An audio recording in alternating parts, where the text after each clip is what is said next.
Hi everyone, welcome to Faith and Flour. I'm Robin. If you are looking for some ideas to lighten up your menu a little bit as we head into the warmer months, then I've got you covered with 6 meatless dinner ideas in today's video.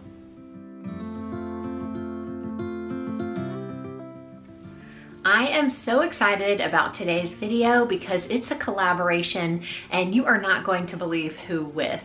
Have you guys heard of Jamie Oliver? I know you have. He is one of my favorite celebrity chefs. I love his cookbooks.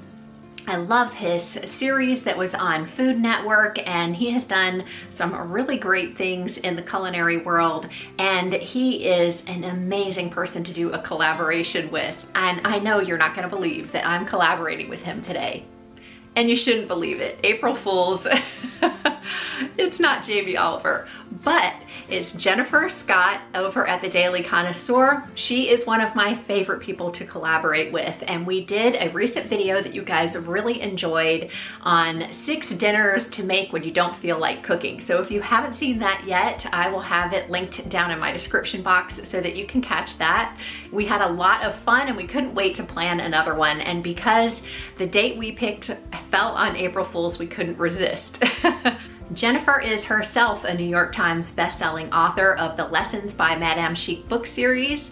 I love her books, I love her YouTube channel and her blog, and I'm gonna leave all of that information down below along with a link to her video today because she has 6 more recipes for you. So let's get started with the recipes today.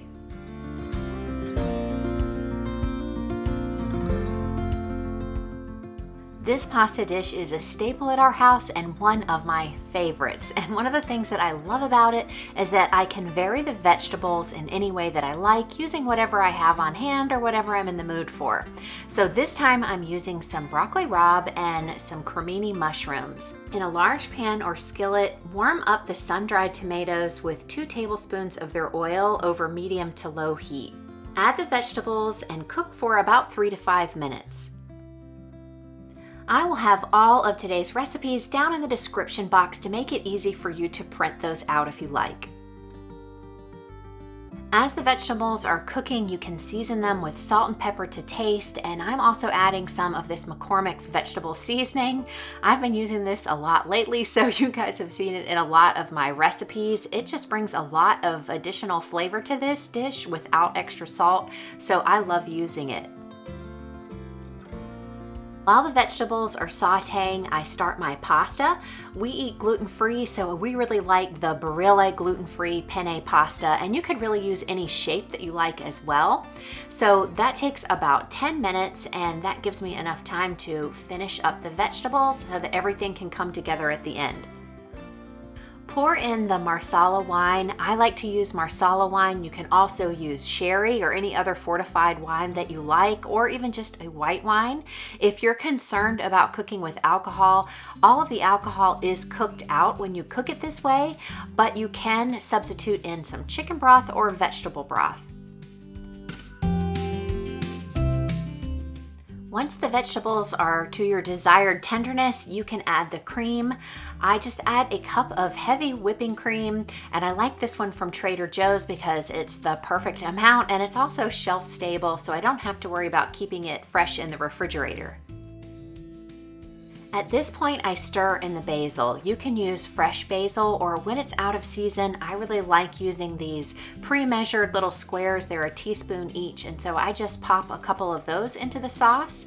It's easy to make these yourself, just using your blender and any surplus basil that you have on hand, a little bit of water, and freeze them in ice cube trays. Once the pasta is ready, you can add it right to the sauce in the same pan. As I said earlier, this is one of my favorite pasta dishes, and I actually crave it from time to time. I love that I can change it up with the vegetables that I use, and it's really fast and easy. And of course, topped with a little Parmesan cheese, it's ready to serve.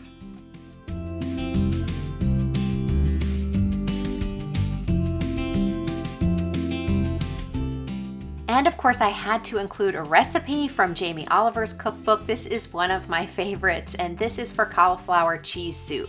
and I recommend this recipe book in general. The recipes are amazing and the instructions are super easy to follow. Pretty much every recipe from this book has been a hit in my family, and I go back to it time and time again. I'll have it in my Amazon store to make it easy for you to find, and you can find the link for that down in my description box.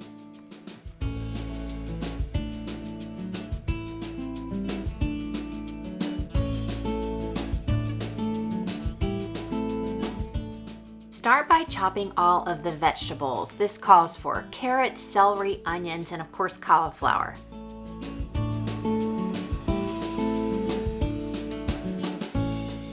The recipe calls for 2 medium onions. I only had 1, but I had a couple of shallots, so I subbed those in.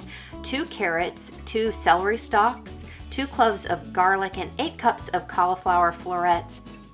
I don't measure out the cauliflower, I just use either 1 large head or 2 smaller ones. Put a large saucepan, or in this case a Dutch oven, over medium heat and add about 2 tablespoons of olive oil. Add all of the vegetables to the pot along with the garlic.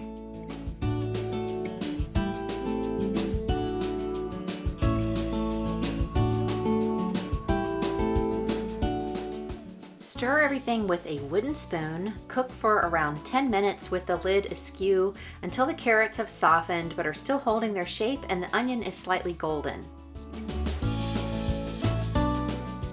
Add the broth to the vegetables and give the soup a good stir. Bring to a boil, then reduce heat and simmer for 10 minutes with the lid on.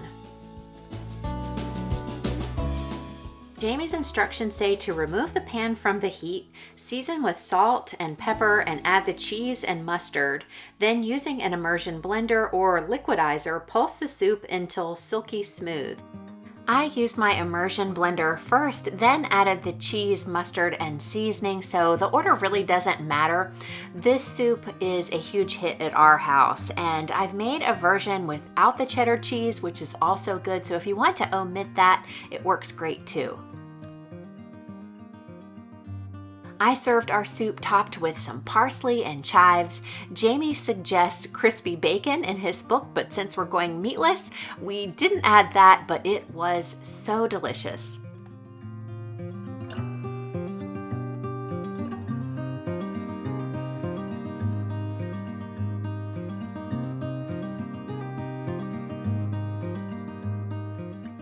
This caramelized onion quiche makes regular appearances at our home too. Of course, you can add extra vegetables to this, but it's so good in this simplified version. My family loves it, and I know yours is going to as well. Preheat your oven to 450 degrees Fahrenheit. While that is coming to temperature, slice up 2 onions and start sauteing them in about a tablespoon of butter. I use a store-bought pre-made pie crust that is gluten-free. You can use any type that you like, or you can even make your own, and then I just pre-bake that for about 10 minutes in the oven. And I usually put it on a cookie sheet that I've lined because I always tend to overspill just a little bit, and that saves me a lot when I have to clean up later. After 10 minutes, remove the pie crust from the oven and lower the oven temperature to 325 degrees Fahrenheit. The onions will take about 20 minutes to saute. You want them to get soft and caramelized, so keep an eye on those while you prepare the filling. In a small mixing bowl, combine the eggs, milk, salt, pepper, and nutmeg, then whisk until well incorporated.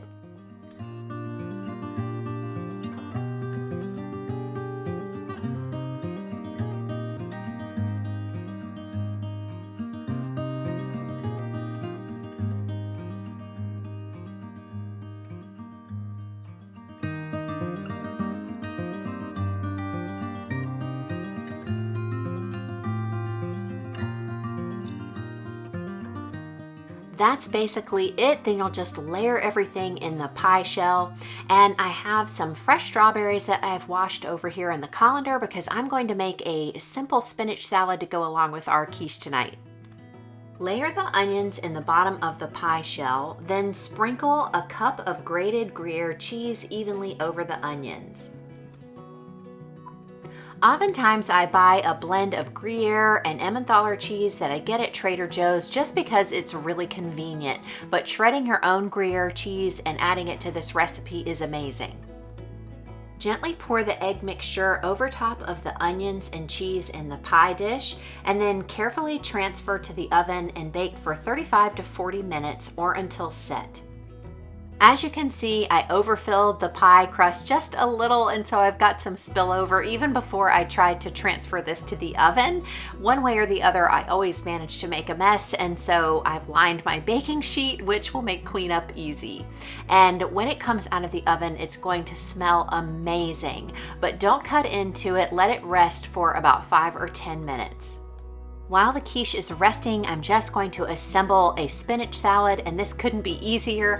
I have some fresh pre-washed baby spinach that I'm just going to toss with some strawberries, along with sunflower seeds and one of our family's favorite bottled dressings. This salad is a great accompaniment to the quiche. We get some leafy greens and some fruit, and when strawberries are in season, I crave this.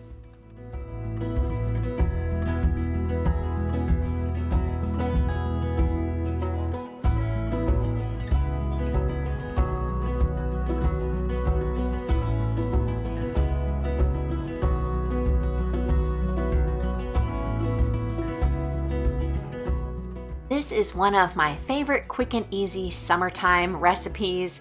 I love using the zucchini in this. It cooks up in no time, and as soon as your pasta is finished, this recipe is done, so it gets dinner on the table fast. All you will need is 1 box of spaghetti. Again, we use the Barilla gluten-free.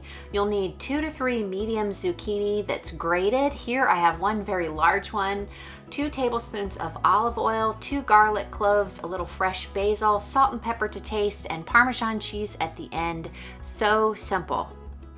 Start by preparing your spaghetti according to the package instructions, and then while the pasta is boiling, you can grate the zucchini.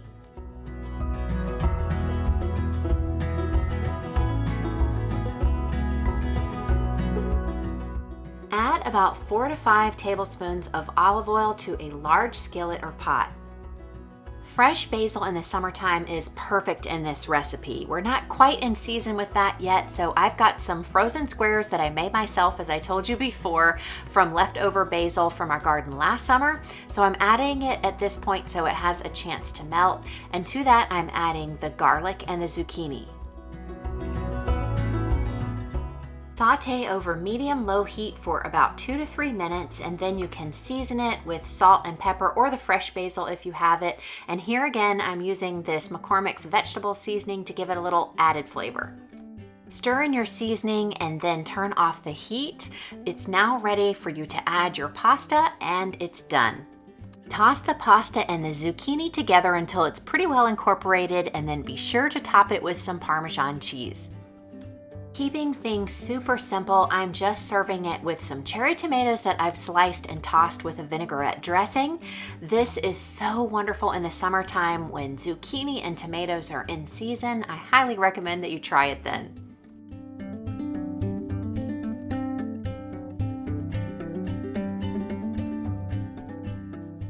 A few years ago, I started trying to incorporate as many plant-based meals into our diet as I can, and I came across the Minimalist baker. She has a cookbook which I love and lots of recipes that you can access online. So I'll have this one linked down in my description box along with the other recipes.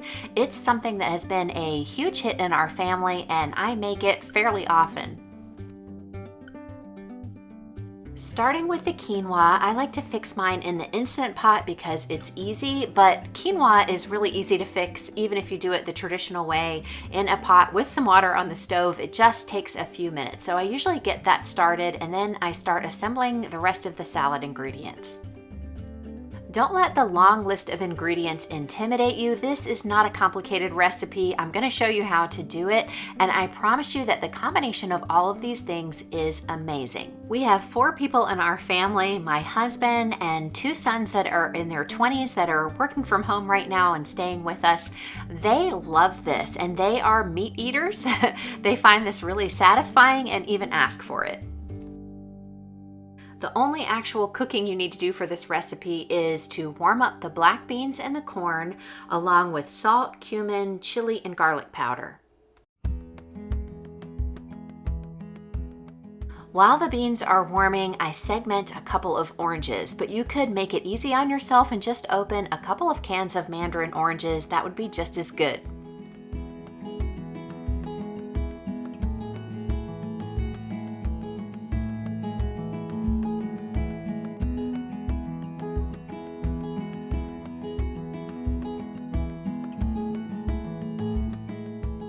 To prepare the dressing in a blender, just combine a half of a ripe avocado. Mine was really small, so I used the whole one, along with the rest of the dressing ingredients, and that's the juice of 1 large lime, 3 tablespoons of orange juice,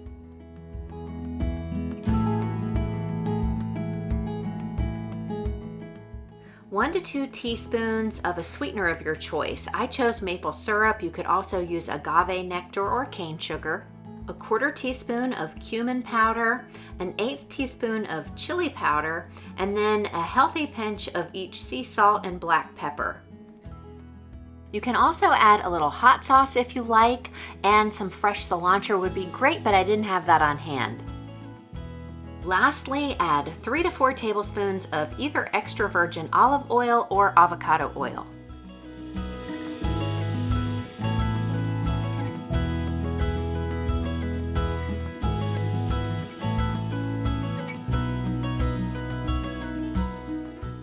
Blend until creamy and smooth, scraping down the sides as needed, and then taste and adjust seasonings as needed.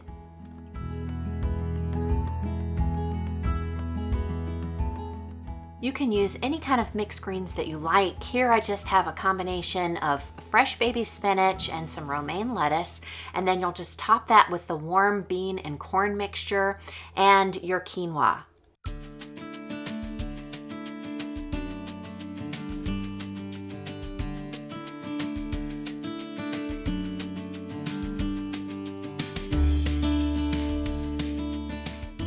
Top with the orange slices and the dressing, and that's it. And this is so good. It's incredibly satisfying. It's a salad, but because it's got the warm ingredients, it really feels like a solid, good meal. The combination of the beans and quinoa give you quite a lot of protein so that meat is not needed, and I promise you won't miss it. This dressing is so good, I'm tempted to lick the bowl of my blender. I love this meal and I hope that you're gonna give it a try.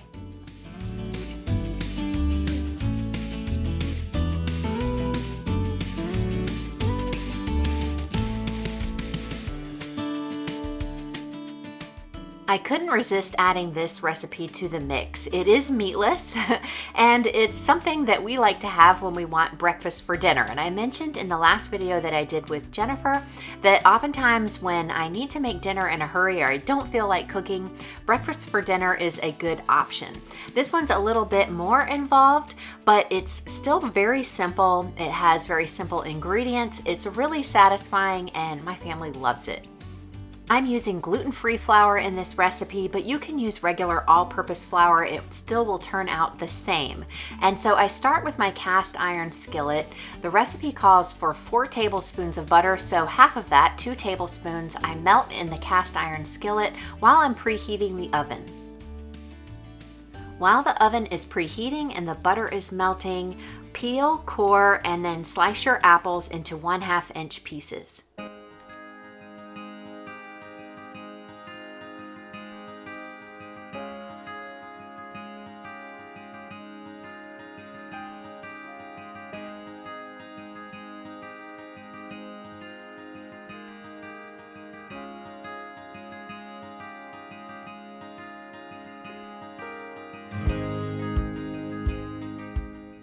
In another pan over medium heat, add the remaining 2 tablespoons of butter to the pan, along with the apples, cinnamon, and sugar.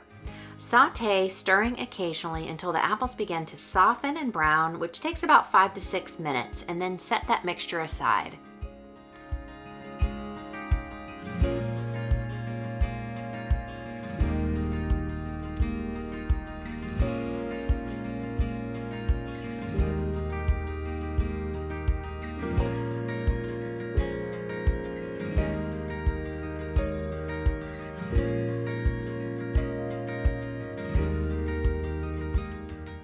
In a mixing bowl, whisk together 4 eggs with 1 cup of milk until well blended.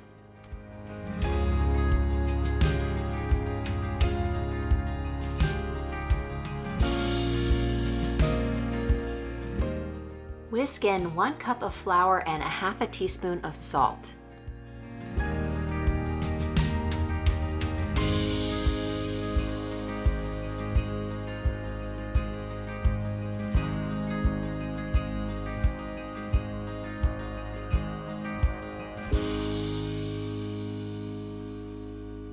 Pour the melted butter from the cast iron pan into the egg mixture slowly while whisking continuously. Beat until smooth, but if there are a few lumps, that's okay.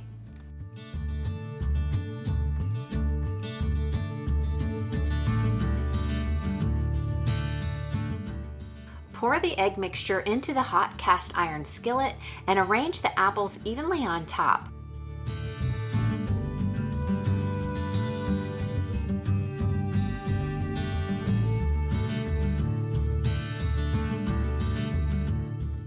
Be sure to drizzle every drop of the syrup remaining in the pan over the apples.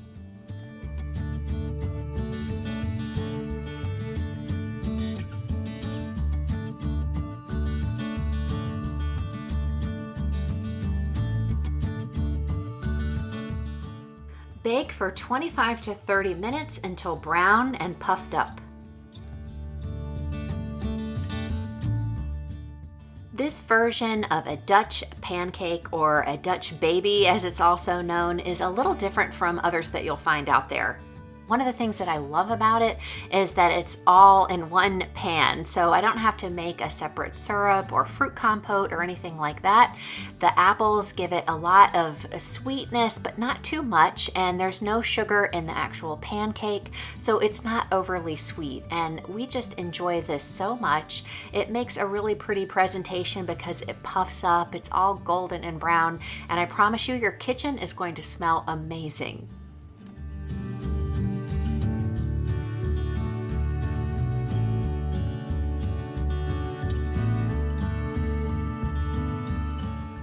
If you enjoyed today's video, be sure to give me a thumbs up and head over to Jennifer's channel to watch her video today and leave her a comment letting her know that I sent you. If you are coming from Jennifer's channel, I want to give you a warm welcome. I hope that you enjoyed the video and that you will check out the other videos on my channel. If you like what you see, I hope you'll subscribe. Thank you so much for spending your time with us here today. I look forward to talking with you in the comments, and I'll see you in the next video. Until then, have a wonderful week.